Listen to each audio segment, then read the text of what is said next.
আসসালামু আলাইকুম রহমতুল্লাহ বারাকাতুহু।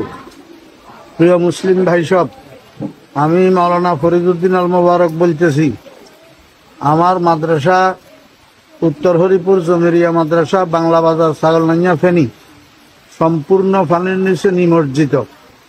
মাদ্রাসার তিন সেট ঘরগুলা দেখতেছেন আপনারা, সম্পূর্ণ পানির নিচে, এবং রান্নাঘর পানির নিচে, মসজিদের ভবন এবং মাদ্রাসার ভবন নিচতলার প্রায় 62 পানির নিচে। মাদ্রাসার নিচে নামলেই অঠাই পানি, যেখানে ছাত্র শিক্ষকদের মাথার উপরেও 1 হাত পানি। এমতো অবস্থায় আমাদের খাওয়া দাওয়া, পায়খানা প্রস্রাব অসুবিধা হইতেছে, খাওয়ার পানির অসুবিধা হইতেছে। আপনারা দেখেন, এই শতাধিক ছাত্র শিক্ষক মাদ্রাসায় পানিবন্দী হইয়া রয়েছে। এই অবস্থায় হৃদয়বান মুসলমান ভাইদের এবং বিভিন্ন স্বেচ্ছাসেবক সংগঠনগুলোর কাছে আবেদন, আপনারা মেহরবানি করে এখান থেকে আমার ছাত্র শিক্ষকদেরকে উদ্ধার করেন।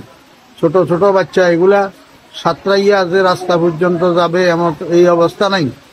এমন অবস্থা আপনাদের কাছে বিনীত অনুরোধ, আপনারা যেখানে আছেন আমার এই ছোট ছোট ছাত্র শিক্ষকদের দিকে একটু সাহায্যের হাত বাড়ান, একটু তাড়াতাড়ি এখান থেকে আমাদেরকে উদ্ধার করার চেষ্টা করেন।